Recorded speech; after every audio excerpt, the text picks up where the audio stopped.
Radhe Radhe.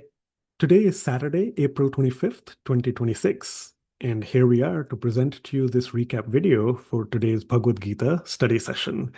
We continue along our journey of chapter 13, and so we covered chapter 13 verses 15 and 16 today, after, of course, the usual recap quiz, which was from a couple of weeks ago, content from a couple of weeks ago for chapter 13 verses 13 and 14.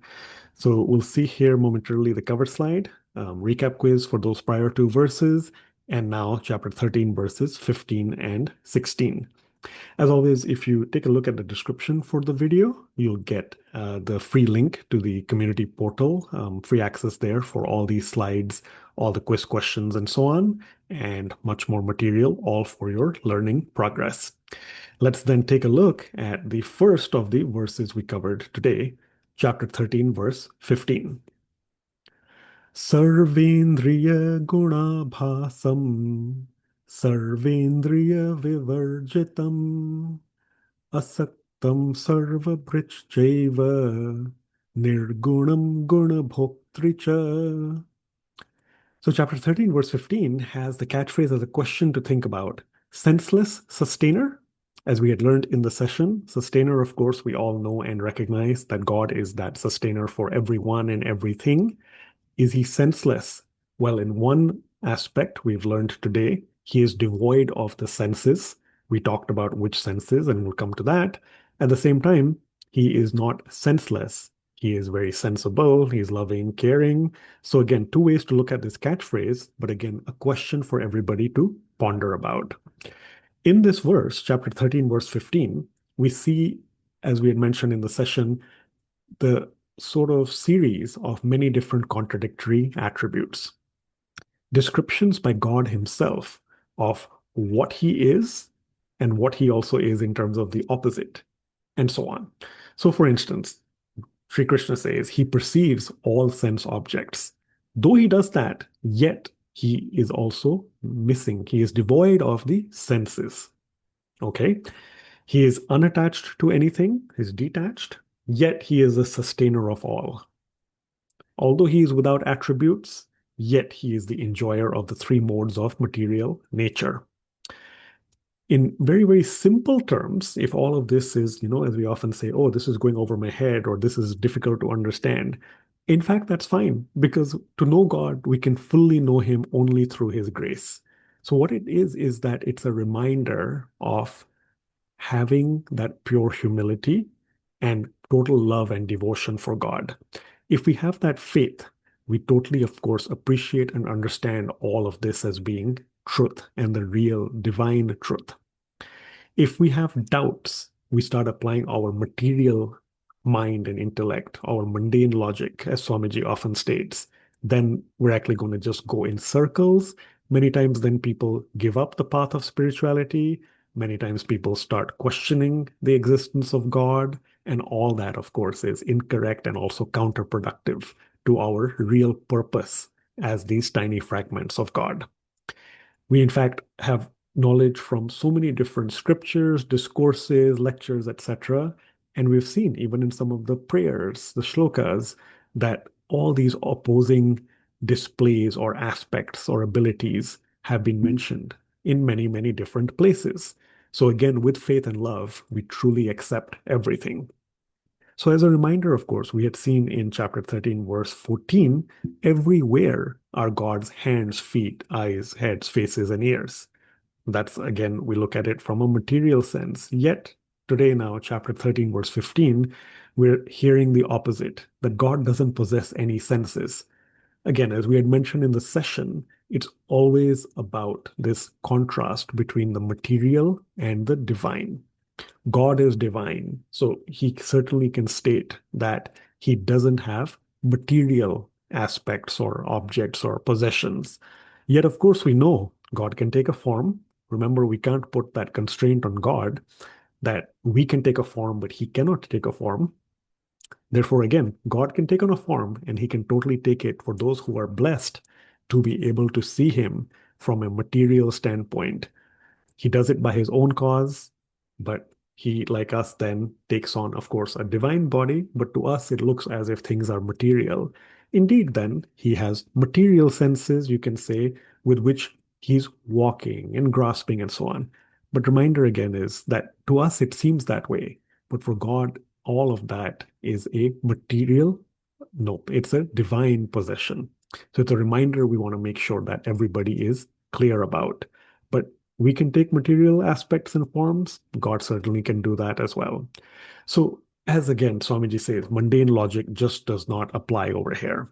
He is quoted from the Brahma Vaivartak Puran that the Supreme Lord is the reservoir of infinite, innumerable, contradictory attributes. We only get to see, of course, a few of those in pairs in this verse and also the next one. Swamiji continues and says that Sri Krishna, God, does not have those mundane senses like ours. So you can say he does not have senses. But remember, he has his divine senses that let him do anything and everything. So his senses are everywhere.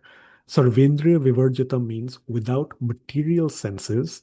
Sarvendriya Gunabhasam means he manifests the functions of the senses and grasps the sense objects. So using his, of course, divine senses, he can totally make us perceive that yes, he also eats, he walks, he talks, and so on. So we also get a quote from the Shvetashvatar Upanishad. God does not have material hands, feet, eyes, and ears, yet he grasps, walks, sees, and hears. We then get a tour, as we had done in the session. Sri Krishna, of course, being the sustainer of creation. We've often heard in prayers, many of you are familiar, dhata, that sustainer or support. We have today, of course, learned a different word for it. We'll come to that momentarily. And as the Lord Vishnu form, God maintains the entire creation.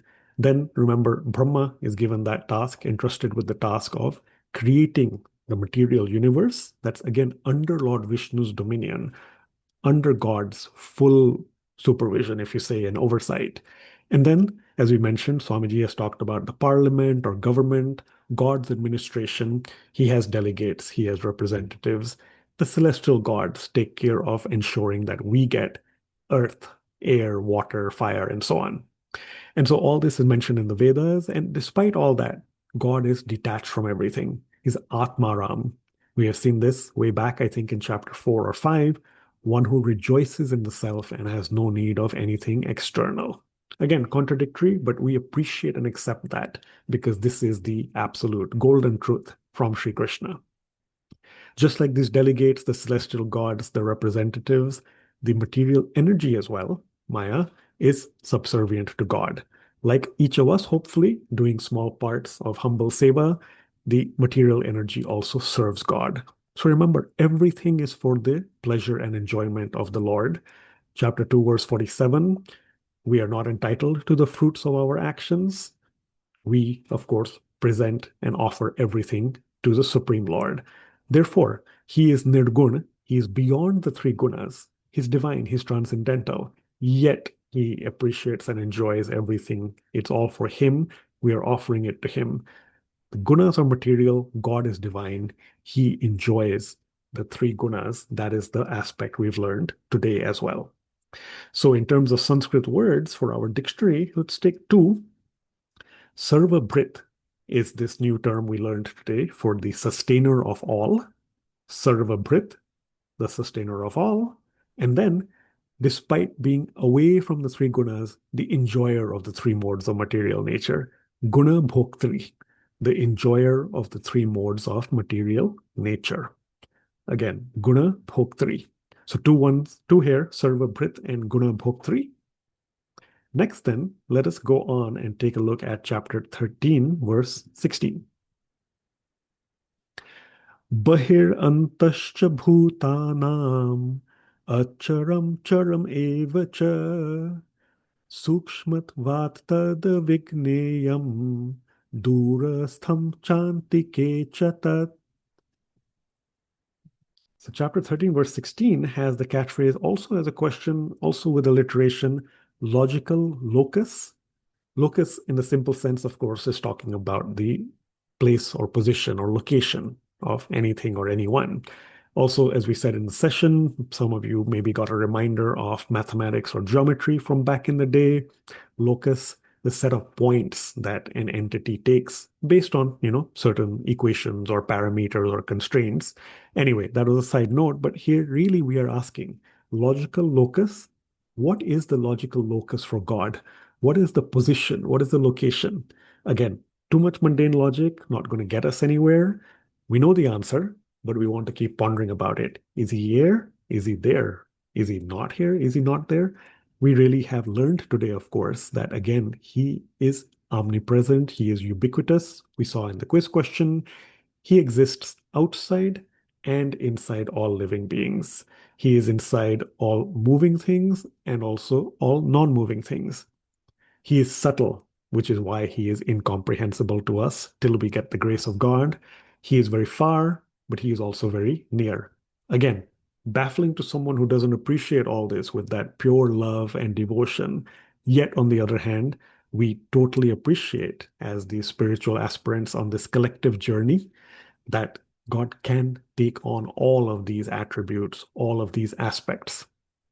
So Swamiji quotes from the Ishopanishad, Tad ejati tanejati, tadure tadavantike, tadantar asya sarvasya, tad sarvasyasya bhayatah.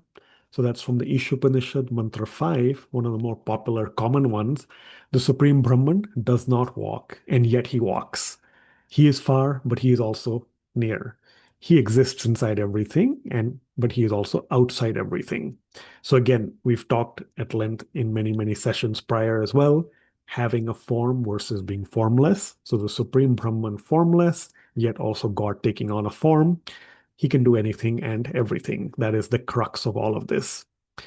We had taken everyone back to chapter 13, verse 3 as well, where Swamiji mentions that to know God is true knowledge. So you're welcome to go back and take a look there as well. That verse talks about if we understand that this body is the field of activities and the soul is that individual knower of the field, and God, of course, is the all knowing knower of all the fields, then that is true knowledge. Yet, of course, as chapter 13 is progressing, we are getting to hear from Sri Krishna himself that he is incomprehensible. And again, as we keep on saying often enough, Swamiji and Maharaji have stressed it, all this is going to happen only through the grace of God. So these are contradictions, but they are to be appreciated with our material mind, senses, and intellect as the finite capability we have to understand or know as much as we can, yet there's so much more.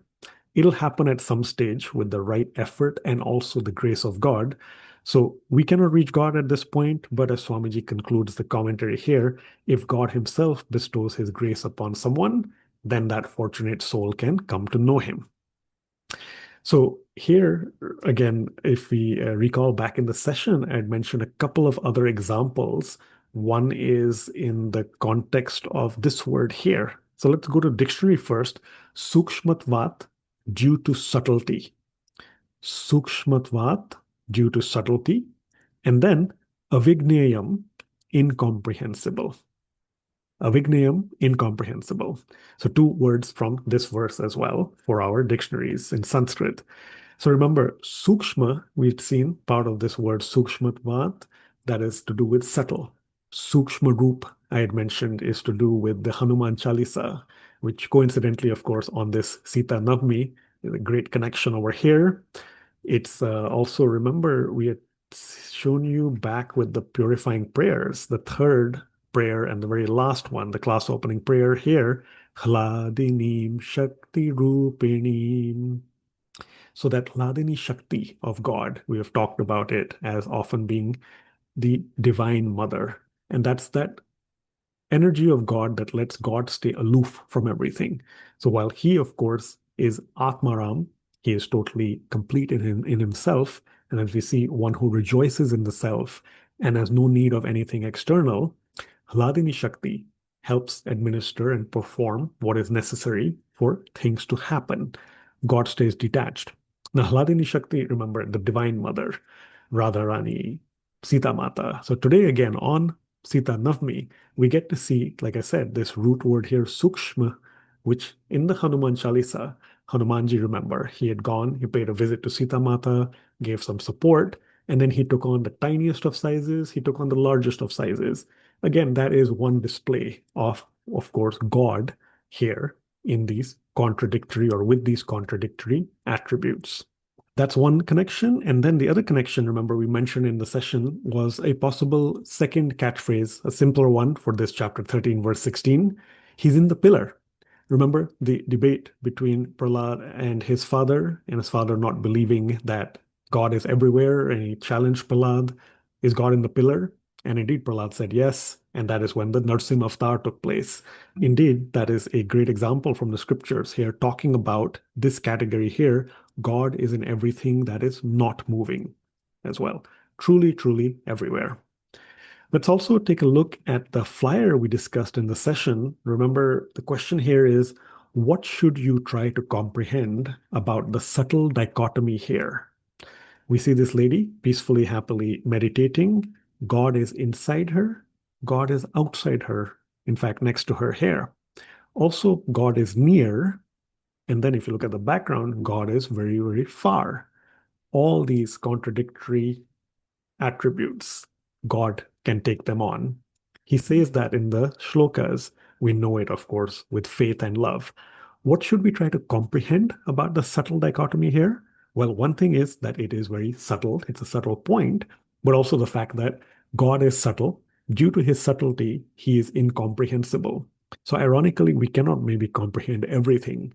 Yet, of course, we can appreciate that all these opposite contradictory attributes or manifestations, displays, can take place inside, outside, near, far, and so on.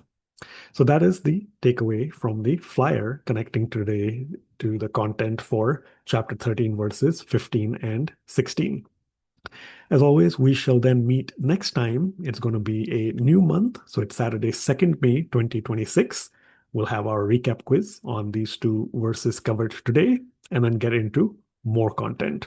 In the meantime, one spontaneous possible homework question for today. Once you finish watching this recap video, you can put your response in the comments here. What is one other pair of contradictory attributes of God that you think you can recall, or you think that you have some good understanding of? Or maybe you can point us to a prayer or a shloka that describes that contradictory, opposing pair of attributes or abilities. Think about that and then put that as a response to the video in the comment section. Till then, we'll see you next time. So again, Saturday, 2nd May 2026, 8 a.m. Central Time, 6:30 p.m. India time. Radhe Radhe.